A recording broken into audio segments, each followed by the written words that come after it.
Bonjour à tous et merci d'être avec nous. Après s'être succédé à Paris, les présidents rwandais Paul Kagame et angolais João Lourenço se croiseront à Bruxelles début juin.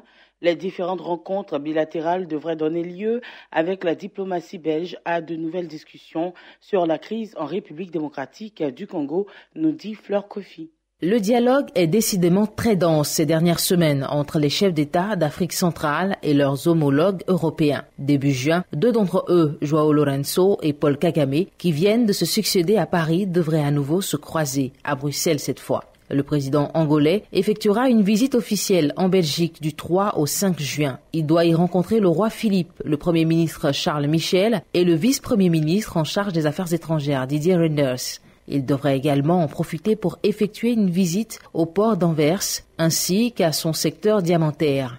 Le Royaume de Belgique s'apprête par ailleurs à accueillir presque simultanément un autre chef d'État, le Rwandais Paul Kagame, également président en exercice de l'Union africaine et qui séjournera en effet du 4 au 6 juin à l'occasion des Journées européennes du développement. Il doit notamment rencontrer le président de la Commission européenne, Jean-Claude Juncker, le président du Conseil européen, Donald Tusk, ainsi que celui du Parlement européen, Antonio Tajani. Cette visite aura également une composante bilatérale importante puisque Paul Kagame rencontrera lui aussi le roi Philippe et Charles Michel. Ce ballet diplomatique bruxellois interviendra à peine une semaine après une visite de ces deux mêmes chefs d'État en France, où ils ont chacun rencontré leur homologue français Emmanuel Macron. Comme à Paris, la crise politique en RDC fera partie des principaux sujets de discussion. Au Zimbabwe, l'élection présidentielle aura lieu le 30 juillet prochain, couplée avec les législatives. La date a été fixée par le chef de l'État Emmerson Mnangagwa. L'éventuel second tour de la présidentielle a été fixé, au 8 septembre 2018 à Boussila.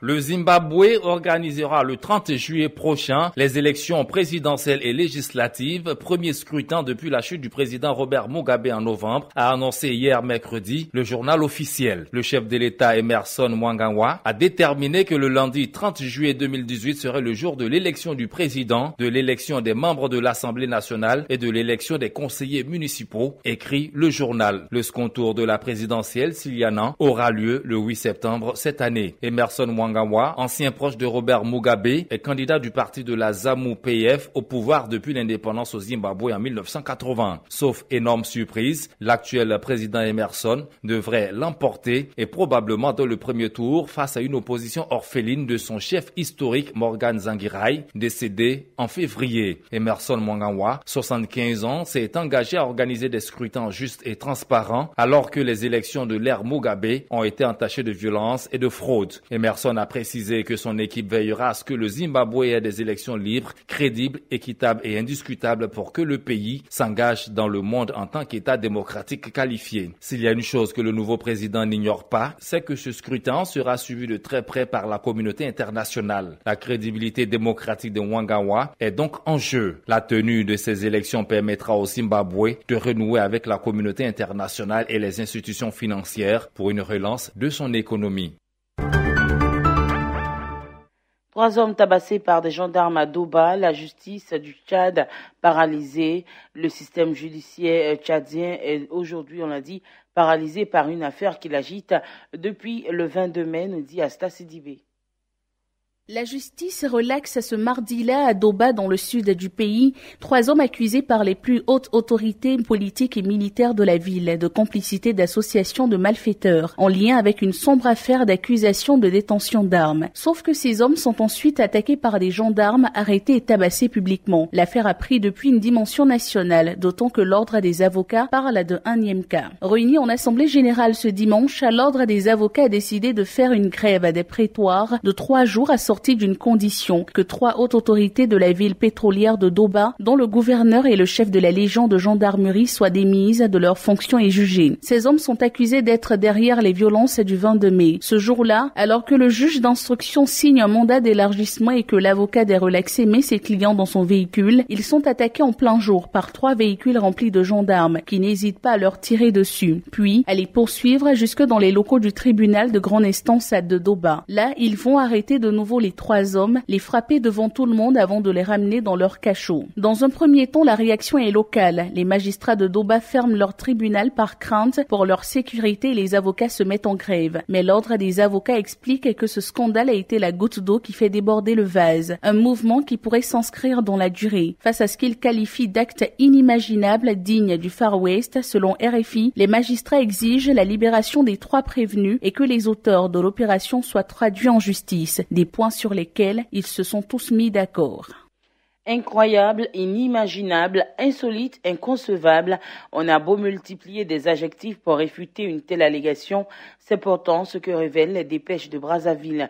Selon le quotidien congolais, un pasteur de Pointe-Noire, la capitale économique, aurait été surpris en train de transformer ses matières fécales en billets de banque. Djinebou Karamoko. La journée de mardi a été fort mouvementée au quartier Tchali, dans l'arrondissement 5 de la capitale économique congolaise, à cause d'une rixe opposant un laveur de véhicules à un responsable d'une église dite de réveil, originaire de la RDC. Qu'un pasteur s'échange des coups de poing avec son prochain, il y a forcément un problème. Le problème, c'est ce qui s'est passé dans la nuit de mardi à mercredi. Il est 1h du matin quand l'homme de Dieu arrive au pont sur un marigot de Tchali. Le pasteur descend de sa voiture et fait ses besoins. Quelques minutes après, il se met à manipuler ses excréments en implorant le ciel. Et comme dans une séance de prestidigitation, les matières fécales se transforment en billets de banque. 5 000, 10 000, voire 2 000. Ces coupures de francs CFA tombaient du ciel par flot ininterrompu. Un spectacle auquel un jeune laveur dit avoir assisté du début à la fin, sans rater le moindre détail. Mais le pasteur ne s'est pas rendu compte qu'un des jeunes du lavage l'observait. Le jeune l'a surpris en pleine action. Le pasteur n'a pas pu le corrompre et pris de colère, il a donné un coup aux jeunes et ils se sont mis à se battre.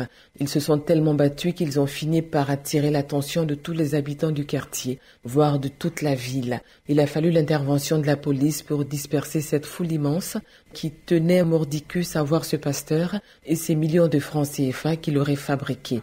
Et le pasteur a été conduit à une direction qui n'a pas été révélée par les forces de l'ordre. Lui et sa richesse, obtenue grâce à une matière première sortie de son ventre, seraient en sécurité dans un lieu sûr. La falsification ou la contrefaçon des billets de banque est considérée comme un crime par le règlement de la communauté économique et monétaire de l'Afrique centrale et le code pénal congolais. L'auteur peut écoper d'une prison à perpétuité. Un fait vraiment insolite et voici qui marque la fin de ce bulletin Afrique sur Radio Côte d'Ivoire. Merci de nous avoir suivis. Restez toujours sur votre radio. L'actualité sera de retour à 9h.